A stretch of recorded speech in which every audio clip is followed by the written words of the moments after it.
Et bienvenue dans la chaîne Mathématiques Sciences. Aujourd'hui, je prends et expliquer une nouvelle vidéo. Cette vidéo donc en sciences et technologies sur le thème numéro 3, les matériaux et les objets techniques. Et dans cette vidéo-là, nous allons aborder tout simplement les différentes façons de mettre en forme un matériau. Ok. Alors, il faut savoir déjà qu'un matériau, c'est tout simplement... Donc, comme je vous disais, il faut savoir qu'un matériau, c'est tout simplement de la matière première. Ok. Et que cette matière première vient de la nature, ok, avant d'être transformé en objet technique, ok.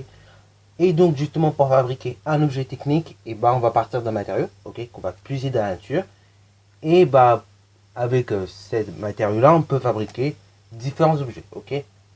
Et d'ailleurs, on peut fabriquer différents objets, et vous remarquerez que par mois, on peut fabriquer deux fois le même, enfin des objets totalement différents, mais avec des matériaux qui sont identiques. Par exemple, on peut fabriquer une règle, ok, en plastique, et on va fabriquer, et avec le même plastique, on pourrait fabriquer une écart, ok, qui va changer cette la forme, la mise en œuvre, ou bien tout simplement la mise en forme du matériau, ok, et également donc les types techniques qui peuvent être utilisés, ok, pour fabriquer l'objet.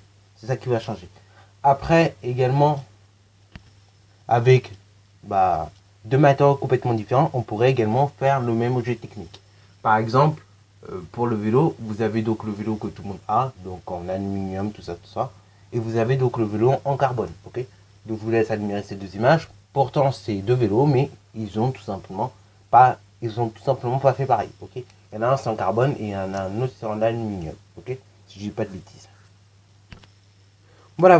Donc, encore une fois, avec des objets différents, il faut bien prendre conscience qu'on peut avoir deux objets totalement différents, mais faits avec le même matériau, et qu'on peut avoir au contraire deux objets finalement identiques, mais qui ont des matériaux complètement différents. Ok, ça dépend de ce qu'on recherche. Ok, voilà. En général, bon, plus un objet va coûter cher, plus les matériaux qui ont été mis en place dans la fabrication, enfin qui ont été utilisés plutôt dans la fabrication de votre objet, sont rares et chers. Donc c'est pour ça que les prix flambent avec.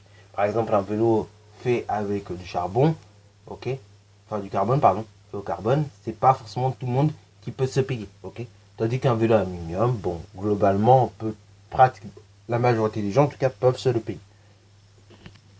Ok.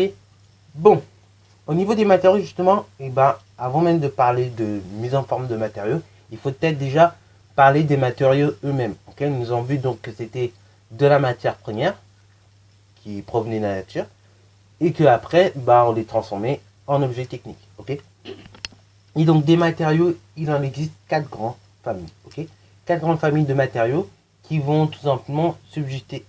Enfin les matériaux donc ils existent en quatre grandes familles et chacune des familles en fait va vous indiquer d'où provient l'objet. Ok. Donc voilà, en fait les familles c'est juste pour vous indiquer d'où viennent les objets. Enfin d'où vient le matériau en question. Donc vous avez première famille de matériaux que vous connaissez bien, les matériaux métalliques. Ok, donc voilà un petit exemple. Donc les matériaux métalliques, ce sont des métaux qui viennent donc de minerais. Ok, voilà. Et ces minerais même contiennent plein de roches en fait. Ok. Donc ça prend des choses. C'est au niveau donc des métaux. Donc ça fait une grande famille, c'est la famille donc des matériaux métalliques. Ils ont des propriétés physiques assez intéressantes, notamment une très bonne conductivité électrique, ok. Donc ça, c'est très connu pour ça, les matériaux donc métalliques, et c'est une famille à part entière, ok.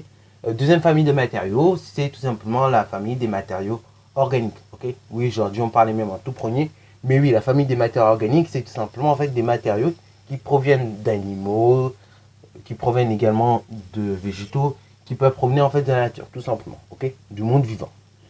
D'où le terme organique, parce que dans organique on retrouve organes, et organes, on a différents types d'organes. On a des organes donc d'animaux, on a des organes humains parfois, enfin, non, on utilise très peu d'humains, j'avoue, pour faire des objets techniques, mais on pourrait peut-être.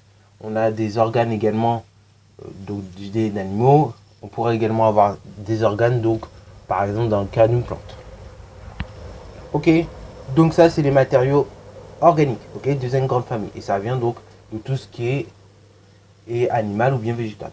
Troisième famille de matériaux, vous avez tout simplement donc les matériaux minéraux, ok. la grande famille des matériaux minéraux, ou bien verre et céramique, c'est tout simplement des minéraux, ok? Des minéraux qui viennent des montagnes, ok? Comme on peut voir sur cette image-là. Ok, donc on prend des roches qui viennent de ces genres de montagnes, et après, bah, on peut fabriquer, pareil. Enfin, si on le transforme un petit peu, ça nous donnera soit un verre, ou bien ça nous donnera une céramique, ok? Comme on peut le voir ici, ok? Voilà, voilà. Ensuite, et bah, quatrième grande famille de matériaux, vous avez les composites, ok? Les composites, c'est un alliage de au moins deux matériaux, ok? Donc, par exemple, les skis, que vous pouvez voir ici, c'est un alliage de plusieurs matériaux, ok? Voilà, voilà. Donc, il me semble que dans le cas du ski, il y en a au moins deux ou trois, ok? Et donc là, c'est un ski, et bah, c'est tout simplement composite, ok? Les matériaux qui composent ce ski sont des matériaux composites. Bon, maintenant que nous sommes opérationnels sur les quatre familles de matériaux qu'il faut absolument que vous retenez, voilà, et ben maintenant on va parler de la mise en forme d'un matériau. Donc cette mise en forme de matériau, elle va être indispensable afin de fabriquer votre objet technique. Et bien évidemment, on ne va pas prendre n'importe quel matériau pour fabriquer l'objet technique que l'on souhaite. Ok, déjà d'une. Donc il faut choisir le matériau. J'en parlerai dans la vidéo sur la conception et la réalisation des objets, il me semble.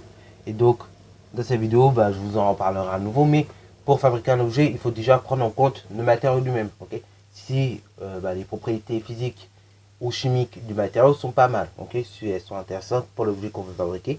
Éventuellement, il faut prendre en compte aussi tout ce qui est ergonomie, esthétique, tout ça, pour tout simplement mettre en forme le matériau et fabriquer votre objet technique. Bon, passons ce détail-là, que je reparlerai dans une prochaine vidéo, dans une prochaine séquence. Mais donc, ici, bien évidemment, cette mise en forme du matériau, c'est ce qu'on appelle le façonnage. Et d'ailleurs, il y a trois façons de façonner. Premièrement, on peut faire de l'usinage, comme on peut voir sur cette image. Donc, je vous montre directement les trois. On peut faire l'usinage, et donc, ça veut dire quoi? Ça veut dire qu'on va retirer de la matière. Ok, donc, en faisant des trous, éventuellement en aiguisant, en faisant des petits trucs comme ça. Ok, en faisant des trous, en faisant en perçant, etc., etc. Ok, donc là, on fait de l'usinage.